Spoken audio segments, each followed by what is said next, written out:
എൻ്റെ കൂട്ടുകാരെ ഇന്നത്തോടുകൂടെ ഈ സമയം ഇന്നത്തെ ദിവസത്തിൻ്റെ പാചക കലാപരിപാടി അവസാനിച്ചിട്ടോ.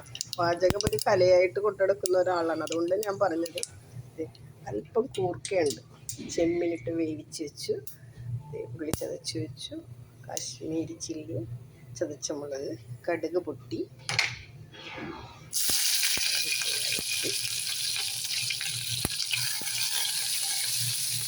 വന്നു ബ്രൗൺ നിറാവും.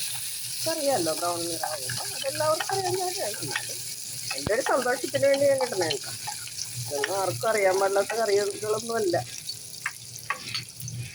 പിന്നെ ഈ ചെമ്മിനിട്ട് എടുത്തെന്നാൽ അത് കൊച്ചിക്കാരുടെ ഒരു പ്രത്യേകതരം ഒരു വിനോദമാണ്, ടേസ്റ്റുമാണ് കേട്ടോ.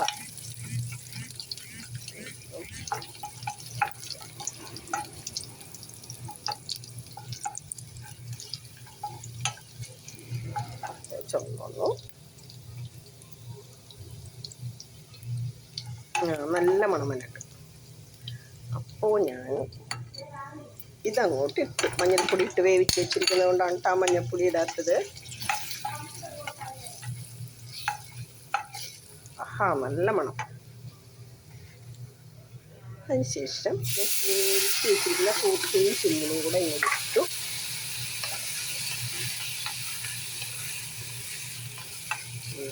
ഇത് പറ്റി നല്ല എണ്ണ തെളിഞ്ഞ് നല്ല ഇങ്ങനെ പെരണ്ട് വരുമ്പോൾ എന്താ ടേസ്റ്റ് എന്നറിയാമോ? കഴിക്കണം. പിന്നെ ഇതിൻ്റെ സകല സ്വാദം ക്രമീകരിക്കാന്ന് പറഞ്ഞാൽ ചെറിയ പൊടിക്കൈയുണ്ട്. എല്ലാവർക്കും അറിയാവുന്ന കാര്യമാണ്, ഞാനത് പ്രത്യേകിച്ച് പറയുന്നില്ല. പിന്നെ അരി കഴുകി വെച്ചിരുന്നതാണ്, അതും ഇട്ട്. ഇനി ഈ അരി നമ്മൾ കഴുകി വെച്ചിട്ട് അരി ഇടുമ്പോൾ നമുക്ക് ഇന്നെ ഇളക്കി കൊടുക്കണം കേട്ടോ. അല്ലെങ്കിൽ ഏതരിയാണെങ്കിലും കട്ട പിടിക്കാൻ സാധ്യത വളരെ കൂടുതലാണ്. അപ്പം ഇനി ആ അരി വേകണം, ഇതാവണം.